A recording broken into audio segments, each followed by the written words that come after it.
Hello. तो supreme court junior court assistant का जिसने भी एग्ज़ाम दिया था तो उनको पता होगा आंसर की आ गया है। वो कल रात 11 बजे ही आ गया था बट मुझे अभी पता चला। तो आंसर की देखने के लिए बस आपको गूगल पे रैंडम सर्च करना है सुप्रीम कोर्ट आंसर की, जो पहला वेबसाइट है सुप्रीम कोर्ट का। बस इसको क्लिक करेंगे तो ऐसा डैशबोर्ड खुल जाएगा। अब आप दो ऑप्शन है लॉगिन करने का, या तो आप एप्लीकेशन नंबर विथ पासवर्ड कर सकते हैं या फिर आप through application number and date of birth कर सकते हैं, जैसा भी आपको याद हो।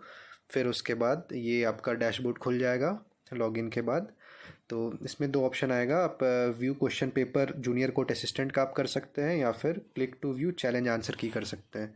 तो अगर आपको लग रहा है कि आपने कुछ क्वेश्चन मार्क किया है वो सही है और जो इन्होंने जो आंसर की दिया है उसका जो करेक्ट ऑप्शन है वो मिसमैच कर रहा है, तो फिर आप चैलेंज रेज कर सकते हैं। बट उसके लिए कुछ अमाउंट है 150 to 200 जो मुझे पता चला है। तो ठीक है, तो आपको पहले चैलेंज आंसर की वाले ऑप्शन में क्लिक करना है। मैं बताता हूँ क्यों। तो जैसे आप इस पर क्लिक करिएगा तो ऐसा पेज खुल जाएगा और इसमें जो करेक्ट ऑप्शन है आपका क्वेश्चन आईडी के साथ जो करेक्ट ऑप्शन है वो यहाँ पे लिखा हुआ रहेगा। और इधर तो है कि अगर आपको कुछ रेस करना है इशू की, नहीं ये आंसर नहीं होगा ये होगा, तो उसके लिए है। तो ये आपका करेक्ट ऑप्शन दिया हुआ है, तो ये ऑप्शन दिया हुआ है तो आप लोग क्या कर सकते हैं आंसर मैच करने के लिए। ये वैसा आंसर की नहीं आया है जैसा एसएससी में आता है, तो आप डायरेक्ट मैच कर सकते हैं, ऐसा नहीं आया है। मैं बताता हूँ अभी। तो जैसे ये क्वेश्चन आईडी सब लिखा हुआ है और यहाँ पे ऑप्शन आईडी सब लिखा हुआ है, ठीक है। अब मैं बैक जाता हूँ, आप लोग को बताता हूँ। अच्छा, यहाँ से बैक नहीं जा पा रहा हूँ तो मुझे होम पे जाना पड़ेगा। होम पे गया। अब मैं आपको दिखाता हूँ क्वेश्चन पेपर इसका।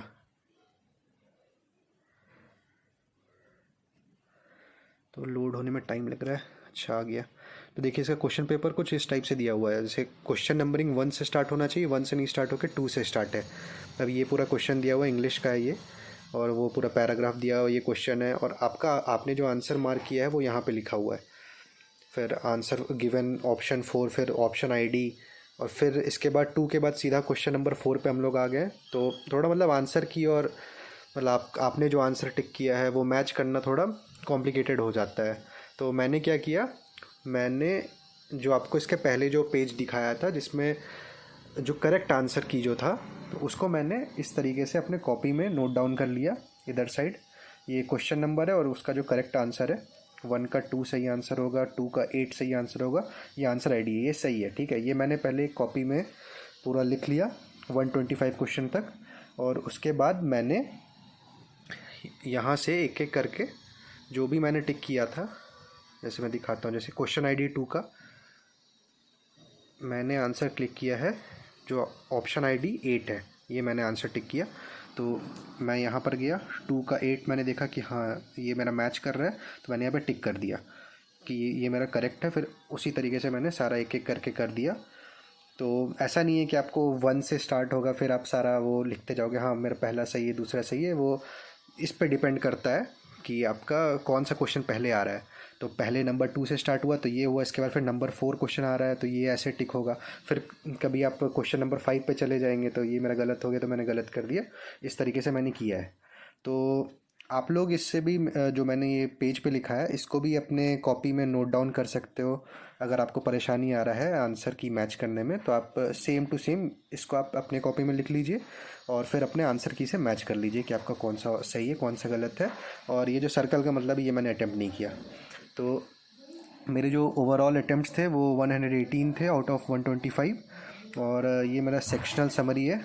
मैंने इंग्लिश में 49 अटैम्प्ट्स किया था, एक मैंने छोड़ दिया था जिसको ये सर्कल डिपेंड कर ये डिनोट कर रहा है जिस भी क्वेश्चंस को मैंने छोड़ा है। तो इंग्लिश में मैंने 1 छोड़ा था, जीए में मैंने 4 छोड़ा था, कंप्यूटर में मैंने 2 छोड़ा था। तो टोटल मैंने 7 क्वेश्चन छोड़े थे और ओवरऑल अटैम्प्ट्स मेरा 118। तो इंग्लिश में मेरे आउट ऑफ 49 41 सही हुए, 8 गलत हो गया। और फिर उसी तरीके का क्वांट में मेरा 24 सही है, 1 गलत हो गया पता नहीं कैसे। और ये जीए में 12 करेक्ट है, 9 रॉन्ग है। और कंप्यूटर में मुझे सबसे ज़्यादा वो डर लग रहा था क्योंकि मैंने सुना है कि कंप्यूटर का सेक्शनल कट ऑफ 13 रहता है हमेशा सुप्रीम कोर्ट का। तो आपको उसके पार ही मतलब 13 के अबव रहेगा तो ही आप नेक्स्ट स्टेज पे जा सकते हो। तो ठीक है, लकली मेरा 17 हो गया। ऐसा मुझे तो लग नहीं रहा था, मैं तो डर रहा था कि मेरा कंप्यूटर ख़राब गया है, बट ठीक है, हो गया। और तो फिर टोटल अटैम्प्ट्स मैंने 94 किए हैं, तो 94 के 94 मार्क्स मिलेंगे। और जो मैंने रॉन्ग किया है, 24 क्वेश्चंस रॉन्ग है, तो उसके नेगेटिव 1/4 मार्क्स कटता है हर एक क्वेश्चन का। तो मेरा टोटल 6 मार्क्स कटेगा, तो ओवरऑल मेरा 88 रॉ स्कोर बनेगा। देखते हैं क्या होता है। और फिर आपका इसके बाद इस मार्क्स से भी वो आपका सिलेक्शन डिपेंड नहीं करता है। अगर आपका कंप्यूटर जो डिस्क्रिप्टिव राइटिंग था, तो उसमें अगर आपने कंप्यूटर राइटिंग में अगर आपने मतलब जो रिक्वायर्ड नंबर ऑफ़ वर्ड्स थे पर मिनट वो अगर अचीव नहीं किया है, तो फिर इस मार्क्स का कोई भी मतलब नहीं है। तो मेरा तो खैर उतना अच्छा नहीं गया था, तो उतना उम्मीद नहीं है।